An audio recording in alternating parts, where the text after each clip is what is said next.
नमस्कार, मैं हूं मोनिका जायसवाल और आप देख रहे हैं इंडिया न्यूज हरियाणा। बुलेटिन की शुरुआत करेंगे फटाफट अंदाज में। अफगानिस्तान से अमेरिकी सेनाओं की वापसी के बाद राष्ट्रपति जो बाइडेन ने आतंकवाद के खिलाफ जंग को लेकर एक बार फिर से अपनी प्रतिबद्धता जताई है। बाइडेन ने कहा कि अमेरिका अफगानिस्तान में आतंकवाद विरोधी मिशन पर अपना फोकस केंद्रित रखेगा। उन्होंने कहा कि अगर तालिबान अमेरिकी सैनिकों पर हमला करने की जुर्रत करेगा तो इसका तीव्र और करारा जवाब भी मिलेगा। अमेरिकी राष्ट्रपति जो बाइडेन ने अफगानिस्तान में फंसे अमेरिकी नागरिकों से उन्हें घर तक पहुंचाने का वादा किया। उन्होंने अफगानिस्तान में फंसे अमेरिकियों से कहा कि आपको आपके घर पहुंचाएंगे। इसके साथ ही उन्होंने तालिबान को चेतावनी देते हुए कहा कि अमेरिकी सैनिकों पर तालिबान हमला बर्दाश्त नहीं करेगा।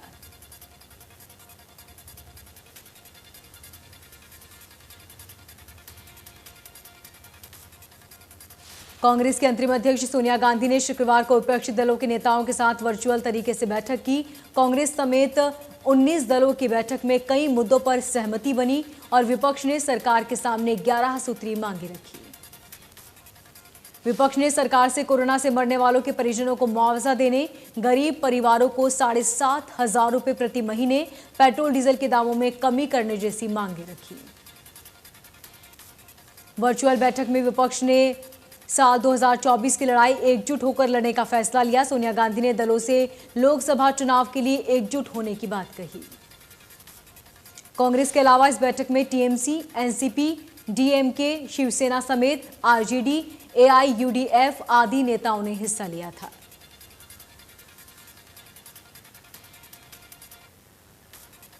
हरियाणा विधानसभा के मानसून सत्र की कार्यवाही शोक प्रस्ताव के साथ शुरू हुई। सदन के सदस्यों ने 2 मिनट मौन रखकर दिवंगत आत्माओं की शांति की प्रार्थना की।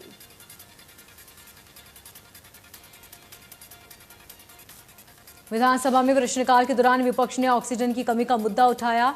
कांग्रेस विधायक जगबीर मलिक ने सरकार से पूछते हुए कहा कि सरकार बताए ऑक्सीजन की कमी से कितनी मौतें हुई।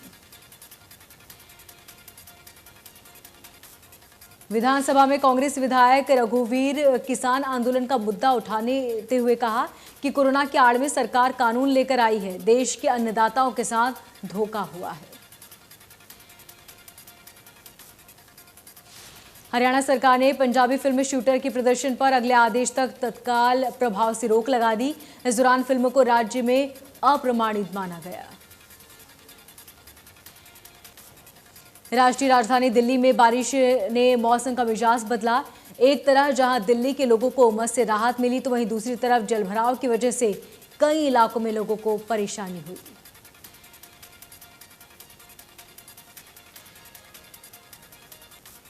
दिल्ली में भारी बारिश की वजह से सड़कों पर जलभराव के कारण गाड़ियों की रफ्तार सुस्त पड़ी। दिल्ली के आरटीओ इलाकों में यातायात प्रभावित हुआ। दिल्ली के आईटीओ इलाके में यातायात प्रभावित हुआ। वहीं आजाद मार्केट अंडरपास को पानी भरने के कारण बंद कर दिया गया। दिल्ली पुलिस के मुताबिक आजाद मार्केट अंडरपास में 1.5 फीट तक पानी भर गया है। मौसम विभाग के मुताबिक उत्तर प्रदेश, उत्तराखंड, हिमाचल प्रदेश, हरियाणा, पंजाब, दिल्ली के कुछ स्थानों पर 23 अगस्त तक मध्यम से भारी बारिश की संभावना। फरीदाबाद से मूसलाधार बारिश की वजह से शहर जलमग्न हुआ। शहर की तकरीबन सभी सड़कें पानी से भरी नजर आई, जिसकी वजह से एक बार फिर नगर निगम के दावे फेल साबित हुए। बल्लभगढ़ में तेज बारिश की वजह से लोग परेशान। पिछले 10 सालों में अब तक सबसे ज्यादा बारिश। सारे शहर में 3 फुट से ज्यादा पानी सड़कों पर जमा हुआ। चावला कॉलोनी में बारिश का पानी लोगों के घरों में जा घुसा। तेज बारिश की वजह से लोगों को उमस से राहत मिली, लेकिन बारिश की वजह से जलभराव की दिक्कत हुई। हरियाणा, पंजाब में भी भारी बारिश से लोगों की आफत बढ़ गई। सोनीपत में सुबह से तेज बारिश की वजह से कई जगहों पर जलभराव। वहीं बारिश से धान की फसलों के लिए फायदेमंद होगी। देश में फिर बढ़ने लगे कोरोना के मामले। 24 घंटे में सामने आए 34,000 से ज्यादा कुल केस। कुल मरीजों की संख्या 3 करोड़ 23 लाख के पार। केरल में कोरोना का कहर बढ़ता ही जा रहा है। पिछले 24 घंटे में 20,224 नए मामले, जबकि एक दिन में 99 लोगों की मौत। केरल में 1 लाख से ज्यादा एक्टिव केस। महाराष्ट्र में 24 घंटे में 4,365 नए मामले, एक दिन में 105 मरीजों ने दम तोड़ा। महाराष्ट्र में अब 55,000 से ज्यादा एक्टिव केस। दिल्ली में 24 घंटे में कोरोना के 25 नए मामले, एक दिन में 46 मरीज रिकवर हुए। दिल्ली में अब भी 400 से ज्यादा एक्टिव केस। प्रदेश में कोरोना की दूसरी लहर पर रोक लगी, एक दिन में सामने आए 21 नए मरीज, एक दिन में एक मरीज ने दम तोड़ा।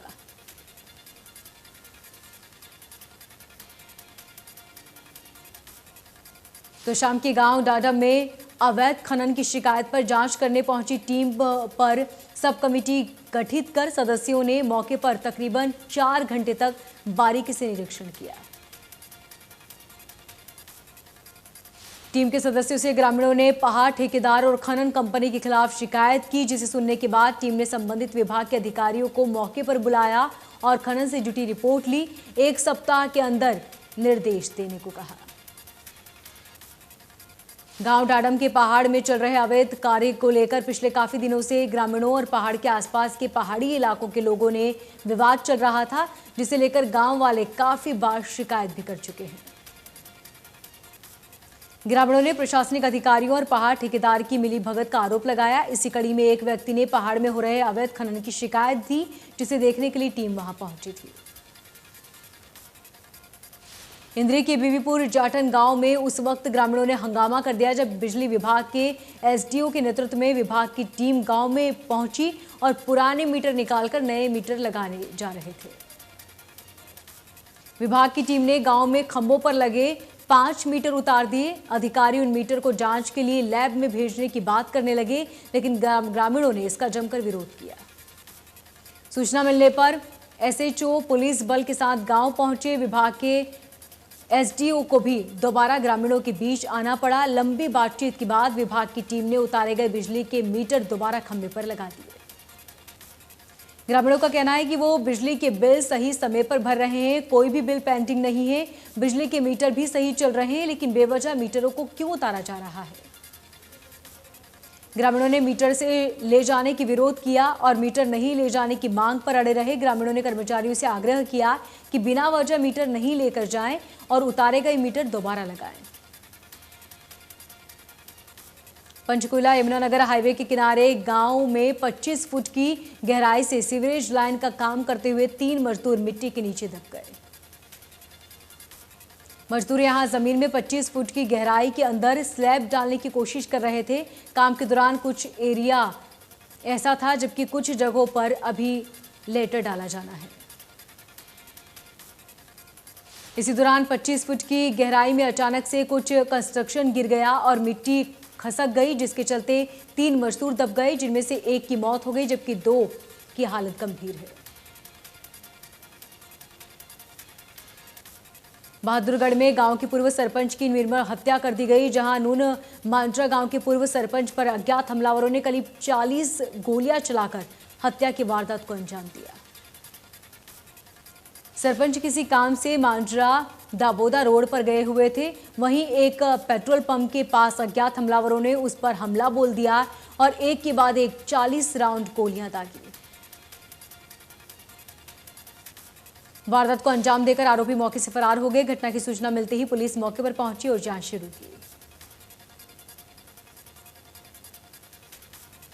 पुलिस ने पूर्व सरपंच के शव को कब्जे में लेकर पोस्टमार्टम के लिए बहादुरगढ़ के अस्पताल भिजवाया। पुलिस ने मौके पर फॉरेंसिक टीम को भी बुलाया।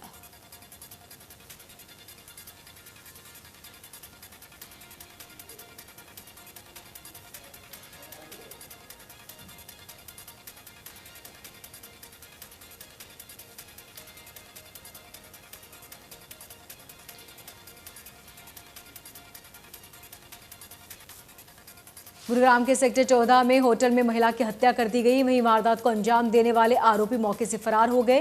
वहीं हत्या के पीछे की वजह अब तक साफ नहीं हो पाई। महिला के पति की शिकायत पर पुलिस ने युवक के खिलाफ केस दर्ज कर लिया। वहीं पुलिस ने शव को कब्जे में लेकर मामले की जांच शुरू की। कांग्रेस के पूर्व मंत्री कैप्टन अजय यादव ने केंद्रीय राज्य मंत्री राव इंद्रजीत पर निशाना साधते हुए कहा कि राव इंद्रजीत के पास उपलब्धियां गिनवाने के लिए अब कोई बातें नहीं बची। कैप्टन अजय यादव ने कहा कि उनके विकल्प के रूप में भूपेंद्र यादव को केंद्रीय मंत्री का दर्जा देकर उन्हें राव इंद्रजीत से आगे लाने की कोशिश की जा रही है। कैप्टन अजय यादव ने बीजेपी की तिरंगा यात्रा को दिखावा बताते हुए कहा कि तिरंगे से यात्रा का कोई सरोकार नहीं, आज हर आदमी महंगाई से परेशान। हिसार रेलवे स्टेशन को काफी लंबे इंतजार के बाद पहली प्रीमियम रेलगाड़ी की सुविधा मिल गई। गुरुवार को हिसार स्टेशन से मुंबई के लिए पहली दुरस्त एक्सप्रेस गाड़ी रवाना हुई। इससे पहले ये गाड़ी मुंबई से जयपुर तक जाती थी, लेकिन रेलवे ने इसका विस्तार हिसार तक के लिए कराया, जिसके बाद ये गाड़ी पहली बार हिसार से मुंबई रवाना हुई। हिसार के सांसद ब्रिजेंद्र सिंह ने इस रेलगाड़ी के हिसार तक विस्तार के लिए प्रयास किए थे, जिसके बाद हिसार को इस गाड़ी की सुविधा मिली। कुरुक्षेत्र जिले के बारना गांव के किसान कमल कुमार को नशा तस्करी मामले में फंसाने के लिए 3rd डिग्री देने और 30,000 रुपए ऐंठने के मामले में हाईकोर्ट ने प्रथम दृष्टया संज्ञान लेते हुए आगामी 29 सितंबर को सुनवाई तय की। आला अधिकारियों के आदेश पर 2 बार कुरुक्षेत्र के अलग अलग डीएसपी ने मामले की जांच की, लेकिन दोनों का दोषी पुलिसकर्मी को क्लीन चिट दे दी गई। शिकायतकर्ता कमल कुमार ने मामले की जानकारी विस्तार से देते हुए बताया कि बीते 1 जुलाई 2020 को अपराध शाखा के कुछ कर्मचारी और अधिकारी उनके घर पहुंचे और कहा कि हमने एक नशा तस्कर को पकड़ा है, जिस पर कमल ने उस समय 30,000 रुपए दे दिए और बाकी पैसे बाद में देने की बात कही, जिसके बाद पुलिसकर्मी मान गए। कांग्रेस नेता अशोक अरोड़ा ने सरकार पर निशाना साधते हुए कहा कि आज की सरकार प्रजातंत्र को खत्म करने लगी है। इसके राज में जितने भी पेपर हुए सारे के सारे लीक हुए। बीजेपी के अन्न उत्सव के बारे में अशोक अरोड़ा ने कहा कि बड़े दुर्भाग्य की बात है कि किस प्रकार से गरीब आदमी का मजाक उड़ाया जा रहा है। कई जगह तो देखने में आया कि सड़ा हुआ और गंदा अनाज लोगों को मिला। जिला उपायुक्त जितेंद्र यादव ने बल्लभगढ़ एसडीएम ऑफिस और तहसील का औचक निरीक्षण किया। एसडीएम कार्यालय में उपायुक्त ने पहुंचकर लोगों से बातचीत की। एसडीएम ऑफिस में जलभराव और सर्वर प्रॉब्लम को लेकर लोगों ने उपायुक्त को शिकायत की। मौके पर एसडीएम और तमाम आला अधिकारी मौजूद रहे। सिरसा के बाजारों में महिलाओं की राखी खरीदारी को लेकर रौनक देखने को मिली। पिछले साल लॉकडाउन के चलते सभी त्योहार फीके पड़ गए थे, लेकिन इस बार महंगाई के बावजूद भी बाजारों में राखी खरीदने वालों की भीड़ उमड़ी। दुकानदारों को भी उम्मीद है कि उनका राखी का काम अच्छा चलेगा। बाजार में इस बार 30 रुपए से अधिक 500 रुपए तक की राखियां मिल रही हैं। रक्षाबंधन के त्योहार को लेकर बाजारों में अच्छी रौनक देखने को मिली। भारी भीड़ जुटी। भारी भीड़ को देखते हुए बाजारों में दुकानदारों के चेहरे खिले। बल्लभगढ़ की संजय कॉलोनी में वर्कशॉप मालिक नाबालिग को नौकरी पर रखने के बाद तनख्वाह नहीं दी और जब नाबालिग ने तनख्वाह मांगी तो उल्टे उसके साथ मारपीट की। बच्चे ने मारपीट की शिकायत चाइल्ड हेल्पलाइन नंबर 1098 पर शिकायत की। बच्चे की शिकायत पर कार्रवाई करते हुए चाइल्ड हेल्पलाइन की टीम ने मौके पर पहुंचकर वर्कशॉप मालिक के खिलाफ शिकायत दर्ज की। सिवानी मंडी में भवन कामगार संघ हरियाणा की तरफ से श्रम विभाग में योजनाओं का लाभ न मिलने से नाराज हजारों मजदूरों ने सड़क पर बवाल मचाया और तहसील परिसर के सामने धरने पर बैठ गए। सरकार के खिलाफ जमकर नारेबाजी करते हुए मजदूर संगठन ने कहा कि श्रम विभाग की योजनाओं का लाभ उन्हें नहीं मिल रहा। शिक्षा के क्षेत्र में अच्छा काम करने के लिए 5 सितंबर को अध्यापक दिवस के अवसर पर राष्ट्रीय शिक्षक पुरस्कार के लिए इस वर्ष हरियाणा की भिवानी की गणित अध्यापिका ममता पालीवाल का चयन किया गया। उन्हें यह पुरस्कार 5 सितंबर को राष्ट्रपति रामनाथ कोविंद के हाथों दिया जाएगा। फतेहाबाद में जनस्वास्थ्य विभाग बेलदार पर जानलेवा हमला करने का मामला सामने आया। जानलेवा हमले में बेलदार को गंभीर चोटें आई। ग्रामीण रूप से घायल बेलदार को हिसार रेफर किया गया। बेलदार ने विभाग के भ्रष्टाचार को उजागर किया था। वहीं घायल ने विभाग के एसडीओ पर हमले का आरोप लगाया। पलवल में NH-19 जाम करने का मामला सामने आया। NH-19 जाम करने के मामले में 150 से 200 लोगों के खिलाफ नेशनल हाईवे एक्ट के तहत केस दर्ज किया गया। दरअसल सड़क हादसे में युवक की मौत हुई थी, जिससे गुस्साए लोगों ने NH-19 पर जाम लगा दिया। वहीं पुलिस आरोपियों की पहचान में जुटी। झज्जर के एक गांव में एक किसान ने खेतों में जलभराव से परेशान होकर खुदकुशी कर ली। मृतक किसान की पहचान कुलदीप पुत्र शमशेर के रूप में हुई। पिछले दिनों आई बरसात में काफी परेशानियां आई थी और फसलें इस जलभराव की वजह से डूब गई थी। इस वजह से आर्थिक नुकसान भी हुआ था। खेतों में भरे पानी का दूर दूर तक समाधान होता दिखाई नहीं दे रहा। भिवानी में दिन दहाड़े युवक की पिटाई के मामले में युवक ने कार्रवाई करते हुए तीनों युवकों को गिरफ्तार कर लिया। पुलिस ने सीसीटीवी फुटेज के आधार पर गिरफ्तारी की। पुलिस के मुताबिक रंजिश के चलते दीपक की बुरी तरह से पिटाई की गई थी। धारा 307 के तहत मामला दर्ज किया। पिटाई का वीडियो हुआ था वायरल। पलवल के गांव पंचारी में 5,000 रुपए के लेन देन के चलते साधु की हत्या वाले आरोपी को 12 घंटे के भीतर पुलिस ने गिरफ्तार किया। आरोपी की कब्जे से हत्या में इस्तेमाल किए गए त्रिशूल को भी बरामद किया। फिलहाल आरोपी को अदालत में पेश कर पुलिस रिमांड पर भेजा। भिवानी में एक और नाइट डोमिनेशन अभियान के तहत पुलिसकर्मी सड़कों पर दिखाई दिए और लोगों को यातायात नियमों का पालन कराया। चुनाव की घोषणा होते ही पहले बहादुरगढ़ नगर परिषद की नई वोटर लिस्ट में भारी गड़बड़ी होने का आरोप लगने लगा। यह आरोप आम जनता के अलावा शहर के पूर्व पार्षद ने भी लगाया। आरोपी की नई वोटर लिस्ट में गड़बड़ी के खेल अधिकारी को मिली भगत की वजह से हो रहा है। आरोप लगने वालों में विपक्षी पार्टियों में संबंध रखने वाली नहीं बल्कि सत्ता पक्ष भाजपा के संबंध में होने वाले प्रमुख भी शामिल। आरोप लगाने वालों के अनुसार 2016 के नगर परिषद चुनाव में 1,21,181 वोट थे। इतना ही नहीं, 2016 में नगर परिषद चुनाव में बहादुरगढ़ में 1,21,555 वोटर संख्या थी, लेकिन वो सूची सामने आई है। इसके अनुसार 14 वार्डों में वोटरों की संख्या घटी है और 17 वार्डों के वोटरों की संख्या बढ़ी है।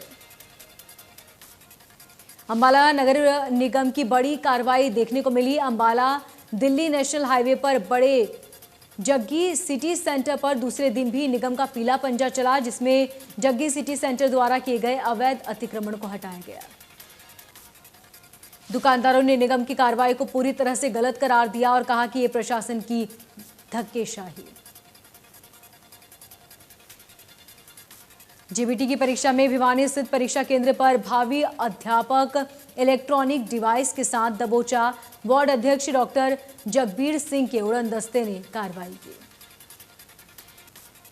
हांसी में जिंद चौक से अनाज मंडी रोड स्थित कृष्णा कॉलोनी में दुकान की छत पर मोबाइल कंपनी द्वारा 5G का टावर लगाए जाने के लेकर क्षेत्रवासियों और टावर कंपनी कर्मचारी आए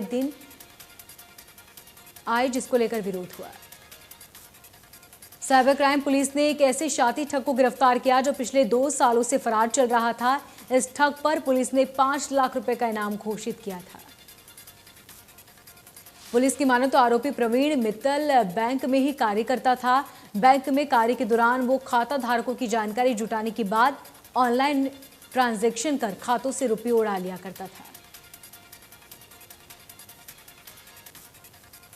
यमुनानगर की जगाधारी की सरस्वती कॉलोनी स्थित गुरुद्वारा साहिब में हुई चोरी की लाइव तस्वीरें गुरुद्वारा साहिब में लगे सीसीटीवी कैमरे में कैद हुई। हिसार पुलिस ने अंधे कत्ल की गुत्थी सुलझाई। महज 500 रुपए के लिए दंपत्ति ने 62 वर्षीय बुजुर्ग की हत्या कर दी थी। आरोपी मृतका सरिता के मकान में किराए पर रहते थे। पुलिस ने आरोपियों के खिलाफ मामला दर्ज किया। यमुनानगर के एक स्कूल में पढ़ने वाले टीचर ने शराब के नशे में स्कूल में हंगामा कर दिया। शराब के नशे में प्रिंसिपल के साथ ही बदतमीजी कर उत्तर दिया। शराबी टीचर के हंगामे के बाद स्कूल में पुलिस से बुलानी पड़ी। टीचर को पुलिस के हंगामे का सामना करना पड़ा। तब जाकर हंगामा शांत हुआ जब पुलिस ने समझाइश दी। पेयजल और बदहाल सीवर व्यवस्था को लेकर जन आंदोलन समिति ने जन स्वास्थ्य विभाग के कार्यालय में तालाबंदी की।